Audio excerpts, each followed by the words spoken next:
Right. Welcome back, everybody. A very, very special edition of the Unwired Appalachia podcast. It's been a while. A very familiar face, Coach Kelly Wells. I always call him Coach.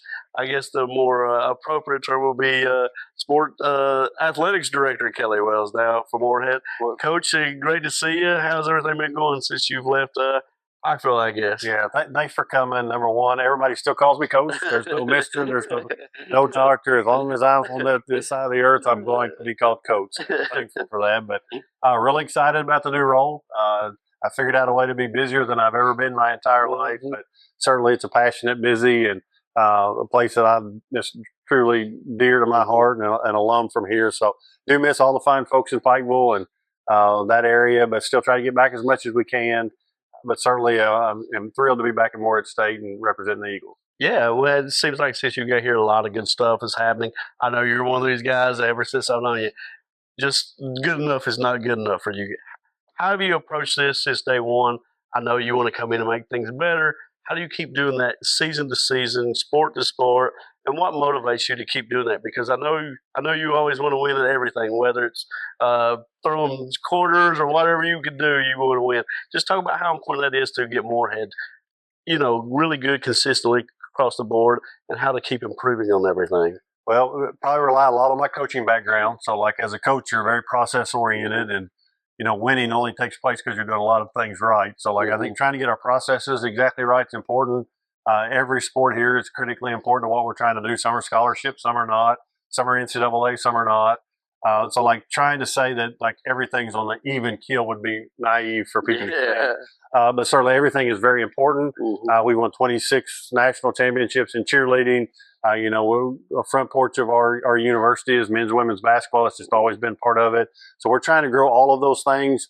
I think we've had some good success, but like you said, like there's no such thing as a finish line for me. We're going to keep growing those. So we're trying to get our resources aligned with our expectations.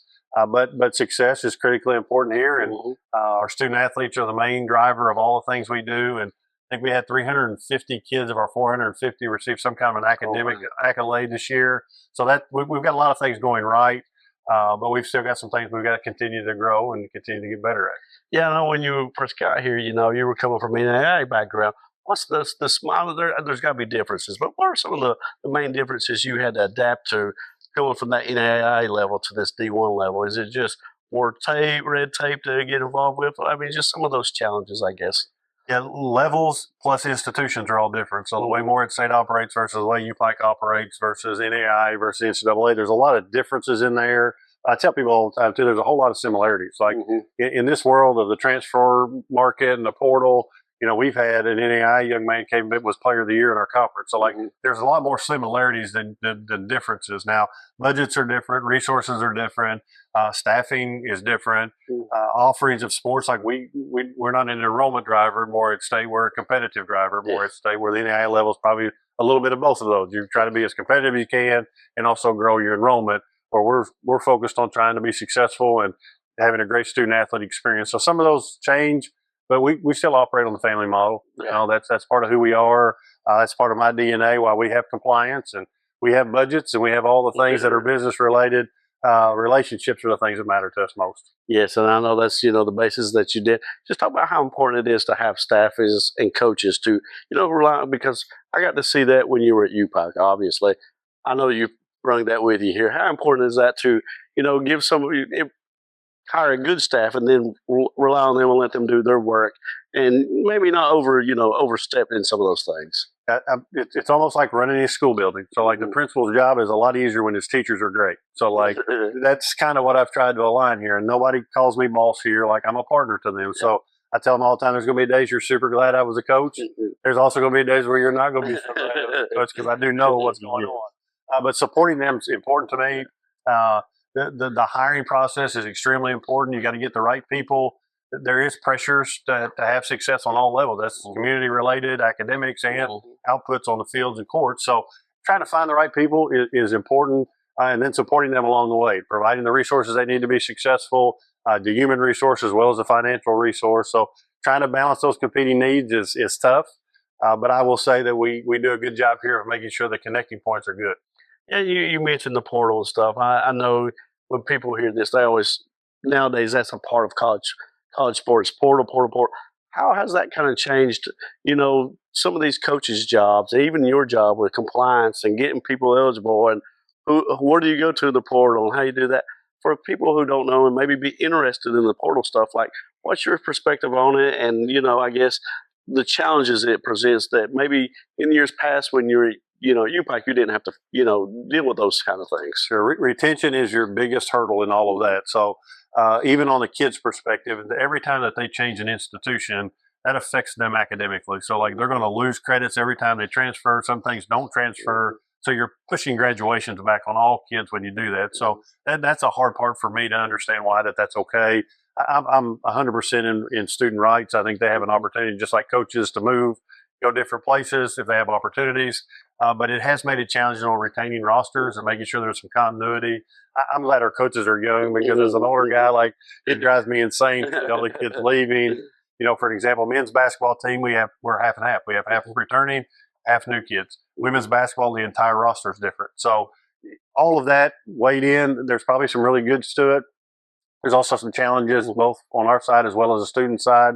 But any kid can go in the portal when they want to and find other opportunities. I think the stat was that there were 300 and some kids still left in the portal that don't have a place to go to school now because they left their institution. And you're finding that at the NAIA level, you're finding at Division 1, 2, and 3 levels that kids are either finding lesser opportunities or none at all, which is frustrating, because if you have a kid that gets an opportunity, you hate to see them lose that opportunity. But recruiting dynamics changed. A lot more high school kids are available for us at this level that used to I had no chance to get.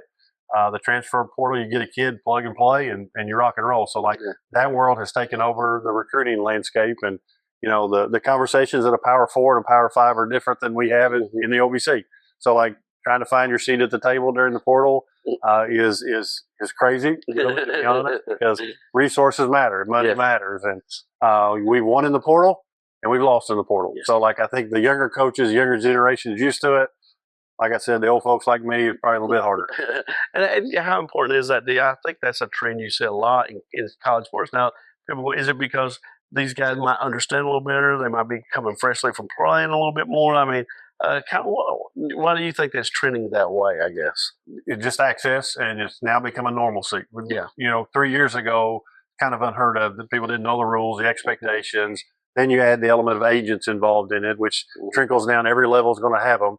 But now the agents are involved in advising kids. And like any profession, there's good agents and there's agents that don't have the best interest of the kids in their heart. So it creates some confusion. So I do say that there's people that do the job right and do it well, but also when you advise kids wrong, I got a problem with that. So that's become a complicated issue, but it has become normal to have those conversations. When kids used to come visit and they come to my office, we talked about their academic program, where they eat, what's the gym look like, what's our culture like. Now they come down and say, what's my deal? What's my deal? What are you going to give me? So recruiting is definitely different than. Yeah. And just, I guess, moving on to other things. I mean, there's probably so many things you have to do, but summertime, you probably get back in the day, you probably got a little bit of a break. Now, I would say with all the things going on, the break is not there anymore. I think there's probably always something to do, whether it's fundraise, whether it's hiring coaches or whatever. Just kind of talk about, summertime now and how this has kind of changed sports forever. These new rules and stuff, I guess. Yeah, the amount of time that it takes to do the job currently versus what it used to do is totally different. So you can really get down a rabbit hole and just work constantly. I've tried my best throughout my career to have some work-life balance. My wife would probably differ from saying that that's true. But family's important, so you got to carve those times out. I'm getting better at delegating because I've got an awesome staff here and a very good staff that's very good at their job. But there's a lot. It's scheduling time, it's contracts, it's RFPs, it's trying to make sure our coaches are hired. When you have an opening, doing interviews and making sure that you do the right things by that. And then communicating with student athletes, making sure that they've got all the resources, get your athletic training needs in place is really a little bit over the top in terms of what we have to do now, because for me, failure's not an option. So we're gonna do what it takes. It takes what it takes. But we're even in the construction market. So we have to find the construction groups. We have to do capital projects internally, and I think all of those kind of things just add to being busy. And then throw your phone in there. So you have to spend time on social media and all the things, marketing and advertising. It just really is an overwhelming situation. But thankfully, at the core of that is really good stuff, and that's the student athletes, and that's an education, and we try not to lose sight of that. Yeah, and then, I think media is important. Obviously, to us, we are. From your perspective at this level, like how important is it to get media involved? Whether it's you got students on the campus to, I would imagine they do a lot for your local newspapers or college media classes.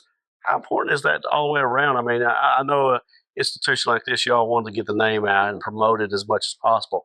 How important does that play at this level, I guess? Huge. Content creation is a piece of the reality. Like now we're hiring people who just do content creation. Like that's a big piece. Social media is a big piece. But like recognition, like we try to recruit nationally. Like we don't just try to stay in Morehead. Not that that's not important, but like we've got to get the word out to all our alumni, all our supporters, and there's a huge balance between internal and external support. And really, the best magnet to do that is through media. So like the papers of the world and the social medias, the internet, all of that kind of stuff all ties together to get the word out. And it's just a huge part of what we're trying to do. And we've got good student involvement in that. We also have professionals that we do all of our broadcasts, all our games on ESPN Plus. We put everything on the radio as well. So like we're trying to reach the masses as best we can. Absolutely. One person can't do it. So like we've got to rely on our media folks that are professionals. Yeah, I mean, I think that's touched on the other thing that you said. I mean, the media is important, but you also said you have to get kids from all over the country to compete. Whereas maybe at UPIKE you could focus a little bit more on the local kids and then build around it. How different is that? Knowing that if you can play, it doesn't matter where you. We want you here. We want you to kind of help represent Morehead and build it up. Is that a little bit of a difference as well that took you? Did you have to get used to it, or is that just an understanding coming in? Yeah, I think a little bit of both. Like I think at the heart, I think regionally is the right thing to do. Mm-hmm. So like we try to get the kids regionally that fit, that can compete at a high level. And again, we're not playing to be the best team in Morehead. Like we're playing to be the best team in our league. Yes. And trying to get ourselves to the NCAA tournaments and opportunities to do that. And all those parts aren't just regionally. Yes. So it has. We went to the international market. Mm-hmm. We went. Every edge of the borders, we've tried to find folks that fit what we're trying to do, but hopefully you're hearing the right word. Fit is critically important. So that's why hiring good coaches who recruit the right way and the right kids make our life so much easier. But yeah, we try to keep regional focus, but then we expand and try to find even international. Our women's basketball coach, for example, last year had 11 girls who were international student athletes. Amazing human beings, amazing kids. And the new coach coming in is going to have a little bit different tournament. She'll have 4 internationals, and the rest of them will be domestic. So just trying to find the right fit people is probably more important than the location. Yeah, and when you do have these kids, especially from the mountains, I know that those mountain kids have always been important. How proud are you to see a kid? Hey, our coaches thought they were good enough to bring in here. They had enough talent, because there is some talent in the mountains. There always has been, always will be. But sometimes they get overlooked or whatever. Just kind of talk about, when you see those kids, do you feel a little extra pride seeing some of these kids because, you're a local guy yourself. You got to play here. You grew up here. You're one of those guys. I mean, does that give you a little extra pride when you see some of these guys come in and excel? It really does. And I love all our kids equally as well, but there's something in you that when you have one of us, it's a living trophy of one of us, and you really root for them to do well, and not just on the courts, on the fields, but also all around. Like you want them to see them get an education and take it back and make a difference wherever they're from. And to have kids who kind of walk in the same footprints as I've walked, you just naturally have an appeal to them that you want to see them do good. And we don't want to call names, but we've got some recruits coming this year from the mountains that we're super excited about that we'll support them. But it also brings a community. So like a kid from California is not going to bring a community. So like our local kids are the ones that create that community. I think our fan base and our alumni appreciate that.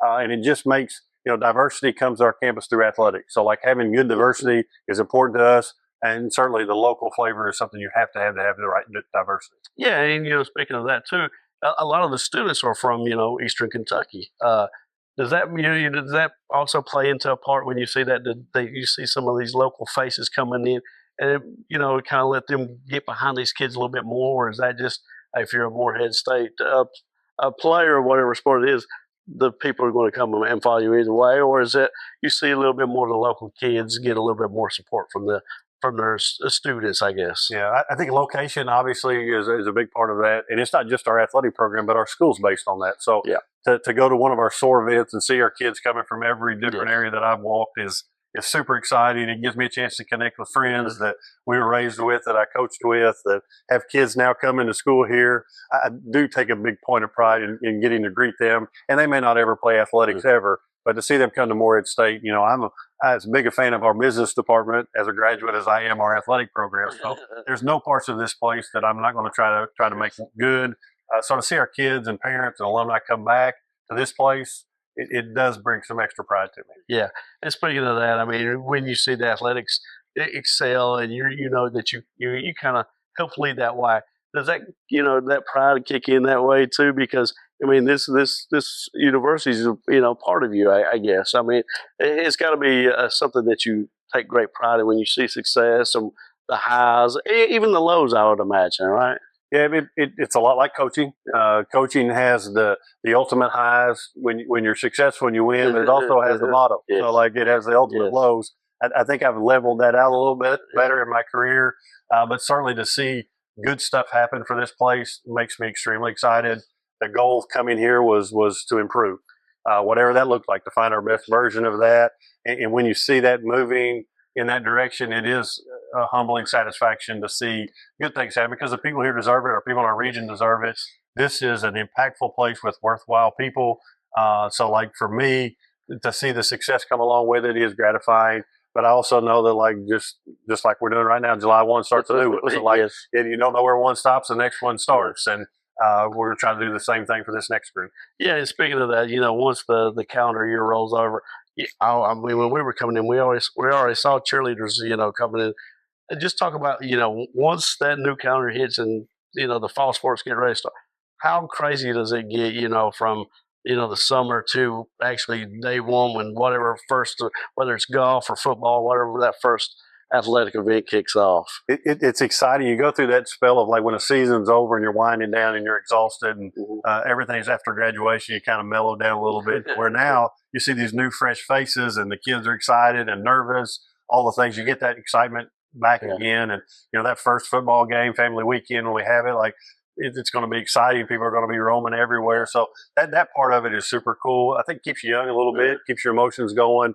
But it is exciting just as much as you're proud of those kids during graduation and sending them off to be adults and sending them off to be their careers and, praying for them that they do good. But then you get that excitement about the next group, like, here, let's do this again with this group and try to make them the best version we can make them. Yeah, and I don't want to keep you too long, but so I guess I'll end it with this question. You always want to improve.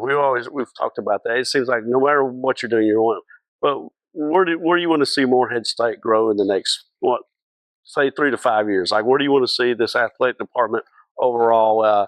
And what do you want to get to? Like, what are some of the things? Because I know you always want to see it get better and better. I'm a big goal setter, so like me well enough to know that I put this on paper exactly how I want this to go. And a lot of ours is moving the needle in each one of our sports. So every sport has its own unique silo that it operates in, and every single one of them is going to have different expectations. But where they're at and where they can be is going to be different. So we're never going to rest on like we won the OVC in volleyball. Like we're not going to say, well, that's good enough. Like the next step is like, now let's win the OVC. Let's win us a game in the NCAA tournament. Yes. Same for all of our sports. So if we haven't if we're not 500 yet, that's the next step, and then going from there to the next step.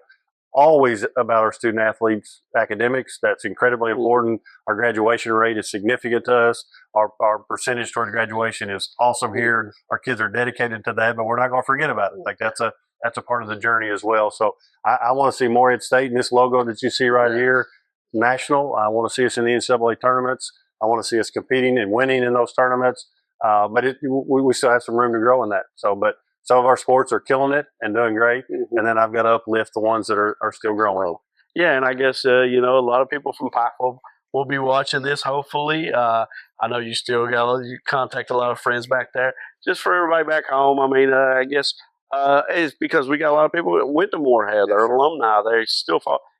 What would you say about supporting Morehead State to those people back home in not just Pikeville but throughout Eastern Kentucky? Yeah, no question. Don't ever miss supporting your local team. So if you're from Pikeville, if you're from Prestonsburg, support your local team. That's the most important thing you can do as a fan. But don't forget your alma mater. Like, Absolutely. If you have opportunities to come to Morehead, you want to come visit, those are important. Most of you have probably heard from me begging for money. So like, we'll continue to do that outreach, but I'll always be a part of Pikeville, always be a part of that region. Certainly be glad to be back home, but do support those that don't ever miss a UPIKE game if you got a chance to do it. But when you have off days, please come to Morehead. We'd love to have you. Homecoming, mark your calendars. Go to msueagles.com. You can find everything that's going on in our department. We'd love to have you involved and try to gather our folks as much as we can, but also invest in your communities you're in. All right, I think that wraps up for me. Unless there's anything else you want to add, I mean, you know what I mean. If anything you want to say, get off your chest or anything, just add it. Yeah, no, I'm super grateful for my experiences in Pikeville and the region. I've tried to carry those things and the love that people have showed me there back home. It has been a blessing to be home, but we have been homesick too. So we've missed our home away from home, which is Pikeville in that region. So we'll support it all the time. If you've got young people that want to tour, campus visits, we're happy to try to connect those dots. I do believe that education is a great separator. So try to get in, try to get that worked out. We're a very affordable institution here, and all of us are recruiters and retention coordinators in our own right. So love to try to help and assist anybody we possibly can. But certainly don't forget about Morehead State in your thoughts. All right, for Corey Vance behind the scenes, Coach Kip. Oh, see, it's always coach, always coach. It's always going to be coach to me. Coach Kelly Wells, I'm Randy White. Check us out on our all social medias. You got TikTok, Facebook, YouTube, whatever we're on. Just go check it out. Check out Morehead State, all their athletics, all the academics. A lot of good things going on here. We'll see you guys next time.